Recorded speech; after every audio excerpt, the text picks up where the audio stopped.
పైనుంచి చూసినప్పుడు ఎంతో సుందరంగా దర్శనమిస్తున్నటువంటి రోడ్డు మార్గం అనేటువంటిది ప్రకాశం బ్యారేజ్ వద్ద సిఆర్డీ అధికారులు ఎంతో ప్రతిష్టాత్మకంగా మరి ముఖ్యంగా అమరావతి రాజధాని ప్రాంతం వైపు నుంచి ఇటు చెన్నై కలకత్తా జాతీయ రహదారి వైపు వాహనాలు ఎలాంటి ట్రాఫిక్ ఇబ్బంది లేకుండా సాఫీగా ముందుకు వెళ్ళడానికి కీలకమైనటువంటి స్టీల్ బ్రిడ్జి రోడ్డు మార్గం ఇది.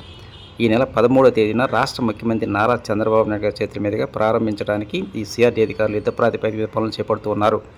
ఇక మంగళగిరి నుంచి విజయవాడ వైపు వెళ్ళేవారు కావచ్చు, లేదంటే విజయవాడ నుంచి మంగళగిరి వైపు వచ్చేటువంటి పర్యాటకులు కావచ్చు, లేదంటే వాహనదారులు ఎవరికైనా సరే ఒక సరికొత్త అనుభూతి కలిగించే విధంగా కార్పొరేషన్ అధికారులు నిర్మాణ పనులు చేపడుతూ ఉన్నారు.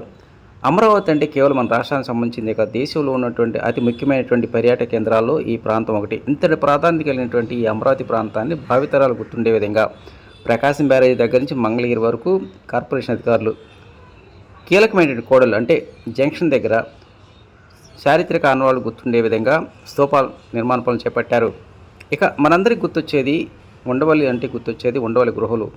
ఈ ఉండవల్లి సెంటర్ దగ్గర అనంత పద్మనాభ స్వామికి సంబంధించినటువంటి ఆనవాళ్ళతో కూడుకున్నటువంటి చారిత్రక ఆనవాళ్ళకు సంబంధించినటువంటి స్తూప నిర్మాణ పనులు చేపట్టారు. అదేవిధంగా మంగళగిరి మండలం ఎర్రబాలెం అంటే డాన్ బాస్కో సమీపంలో మరో స్తూపాన్ని నిర్మిస్తున్నారు. ఇక్కడ మంగళగిరి చేనేత గురించి, అదేవిధంగా మంగళగిరి మున్సిపల్ కార్పొరేషన్ గురించి, ఆ ప్రాంత ప్రాధాన్యత గురించి, ఇట్లా మొత్తం చారిత్రక ఆనవాళ్ళతో కూడుకున్నటువంటి ఈ నిర్మాణ పనులు అనేటువంటివి ఓ కొలుకొస్తూ ఉన్నాయి.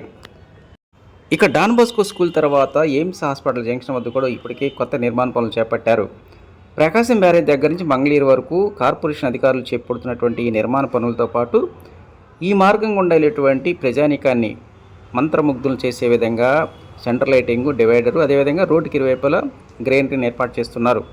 ఏదేమైనా రానున్న కొద్ది రోజుల తర్వాత ఇటువైపు వెళ్ళేటువంటి పర్యాటకులు కావచ్చు, వాహనదారులు మొత్తానికి మంగళగిరి విజయవాడ మధ్య ఉన్నటువంటి రోడ్డు మార్గం మాత్రం కొత్తదనం కనిపించే అవకాశాలు ఎక్కువగా కనిపిస్తూ ఉన్నాయి.